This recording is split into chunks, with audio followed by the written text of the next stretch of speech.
बिस्मिल्लाहिर्रहमानिर्रहीम। अस्सलाम वालेकुम। मैं हूँ उम्मे मूसा और आप देख रहे हैं Asra Express YouTube and Facebook channel. आज का उन्वान है आखिरी मुहाफिज। रात के दूसरे पहर बरामदे में एन लाइट के नीचे कुर्सी डाले मास्टर अजमल किताब के मुताले में मशगूल थे। सामने लॉन की घास पर चांद की धीमी धीमी रोशनी पड़ रही थी, जबकि रात की रानी की मीठी मीठी खुशबू दिलो दिमाग को ताजगी बख्श रही थी। गर्मी की इस रात में हवा के झोंके और भी खुशगवार एहसास पैदा कर रहे थे। उनके बराबर में एक और कुर्सी रखी हुई थी, जिसका रुख मास्टर जी की तरफ था, और उस पर 6-7 मोटी मोटी किताबें मुख्तलिफ मौज़ूआत की रखी हुई थी। सुल्तान फतेह अली टीपू की ज़िंदगी और उनके कारनामों पर एक किताब मास्टर जी के हाथ में थी, जिसका मुताला वो बड़ी दिलचस्पी से कर रहे थे। और दिलचस्पी से क्यों ना करते, कि तारीख तो उनका पसंदीदा मौजू था। और फिर आज तो वो ऐसे कारनामे पढ़ रहे थे जो हिंदुस्तान की तारीख में ऐसे चमकते हैं जैसे रात के अंधेरों में चौदहवीं का चांद। जुर्रत और बहादुरी की वो लाजवाल दास्तान के जो रहती दुनिया तक याद रखी जाएगी, और जिसको पढ़कर वो आज अपने दिल में एक जज्बा और वलवला महसूस कर रहे थे। वो पढ़ रहे थे कि जिस तरह टीपू ने बैक वक्त अंदरूनी बगावतों और बैरूनी दुश्मनों का डट कर मुकाबला किया, वो साबित करता है कि मुश्किल से मुश्किल हालात में भी अगर इंसान हिम्मत और हौसले से काम ले तो बड़ी से बड़ी मुश्किल भी उसके रास्ते की दीवार नहीं बन सकती। टीपू के बारे में चंद एक मज़ामीन तो वो मुख्तलिफ अखबारात और रसाइल में पढ़ चुके थे, मगर आज बाकायदा तौर पर पहली मर्तबा वो सुल्तान की ज़िंदगी पर कोई किताब पढ़ रहे थे। वो किताब के मुताले में ऐसे गुम हुए कि एक समा बन गया, जैसे वो सब कुछ अपनी आंखों के सामने होता देख रहे हैं।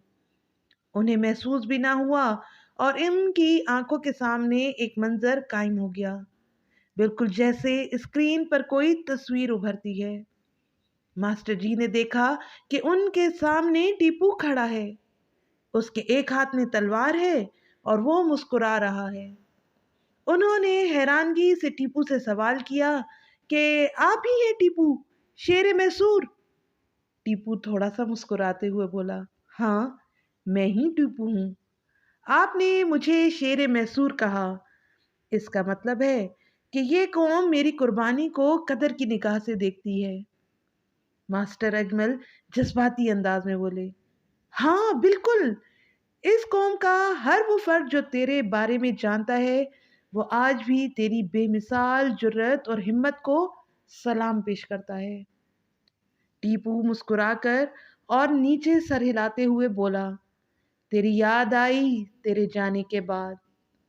मास्टर अजमल ने कहा, मैं पढ़कर हैरान हूं कि आपने बेक वक्त 3 कुवतों यानी निज़ाम, हैदराबाद, मरहटों और अंग्रेज़ों का किस तरह मुकाबला किया, और ये किस तरह मुमकिन हुआ। टीपू ने मुस्कुराते हुए जवाब दिया, मास्टर जी, मुझे मैदानी जंग ही विरसे में मिला था। मेरे वालिद सुल्तान हैदर अली ने भी सारी जिंदगी लड़ते हुए गुजार दी, और वैसे भी जज्बे जिंदा हों तो कोई काम नामुमकिन नहीं होता। मास्टर अजमल बोले, मगर ए बहादुर बाप के बहादुर बेटे, अंग्रेजों से दोस्ती करके आप अपने दुश्मन मरहटों और हैदराबादी नवाबों से जान छुड़ाने और अपनी सल्तनत को भी बचाने में कामयाब हो सकते थे। टीपू ने अफसोसनाक कहका लगाया और कहा, 2 सदियां गुजर जाने के बाद भी मेरी कौम को ये बात समझ ना आई। अचानक संजीदा हो गया टीपू। अंग्रेजों की दोस्ती मरहटों की दुश्मनी से ज्यादा खतरनाक थी मास्टर जी। मास्टर अजमल ने कहा, ए अजीम इंसान, मैंने कहीं पढ़ा या शायद सुना है कि जिस दिन तेरा जनाजा उठा उस दिन आसमान भी रोया था, खूब पानी बरसा और खूब बादल गरजा था। ٹیپو نے کہا۔ ماسٹر جی، میں تو بے نیاز تھا کہ کون رویا اور کون برسا، مگر وہ جنازہ صرف میرا جنازہ تو نہیں تھا، بلکہ ہندوستان کی آزادی اور مسلمانوں کی بادشاہت اور اقتدار کا جنازہ تھا۔ جس دن میرا جنازہ اٹھایا گیا، اس کے بعد سے آج تک ہندوستان کے لوگ آزاد ہو پائے۔ ماسٹر اجمل تلملا اٹھے۔ مگر اے شہید وفا، تجھے شکست ہوئی کیسے؟ تو جرت کا پہاڑ تھا۔ ٹیپو نے غضبناک آواز میں کہا، آہ، وہی اپنے لوگوں کی غداری نے ہندوستان کو ڈبو دیا، ورنہ مجھے قسم ہے رب کعبہ کی، ہندوستان سے صرف انگریزوں کی لاشیں جاتی، لاشیں۔ ماسٹر جی، ماسٹر اجمل نے کہا، میں چاہتا ہوں کہ آپ کے کارنامے خود آپ سے سنوں۔ ٹیپو نے جواب دیا، میرا کوئی کارنامہ نہیں ہے ماسٹر جی، میں نے تو بس ہندوستان کو انگریزوں سے بچانے کے لیے اس کے دفاع کی آخری جنگ لڑی تھی، اور بھلا میرا کیا کارنامہ ہے؟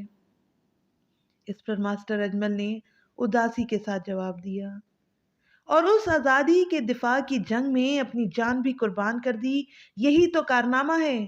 آپ نے اتنی بڑی قربانی دی، مگر اے شہید، نئی نسل تو تجھے جانتی تک نہیں۔ ٹیپو نے ٹھنڈی آہ بھری اور کہا، ہاں ماسٹر جی، نئی نسل تو صحابہ کو نہیں جانتی کہ جن کے ذریعے اسلام ہم تک پہنچا، ہم تو ان کی جوتی کے برابر بھی نہیں ہیں۔ ماسٹر اجمل نے کہا، مگر اس کا ذمہ دار کون ہے؟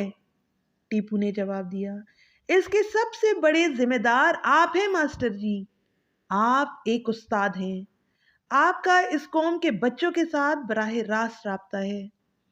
آپ نے کبھی بتایا ان کو ہمارے بارے میں؟ بتائیں، استاد ہی نہیں بتائے گا تو کیا فرشتے اتریں گے ان کو بتانے کے لیے؟ یہ سن کر اچانک ماسٹر اجمل کو ایک جھٹکا سا لگا، اور وہ کرسی سے گرتے گرتے بچے، اور ان کی آنکھ کھل گئی۔ وہ اس بات پر انتہائی حیران ہوئے کہ وہ نیند کے اتنے کچے تو نہ تھے۔ پہلے بھی انہوں نے رات رات بھر جاگ کر مطالعہ کیا تھا، مگر زندگی میں کبھی بھی اس طرح انہیں نیند نہیں آئی تھی۔ پھر آج نہ جانے کیا ہو گیا تھا۔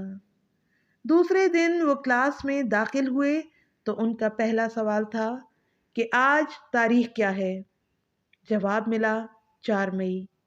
انہوں نے پھر سوال کیا، کوئی بتا سکتا ہے کہ 4 مئی کا دن ہندوستان کی تاریخ میں کیوں اہم ہے؟ کلاس میں خاموشی چھا گئی۔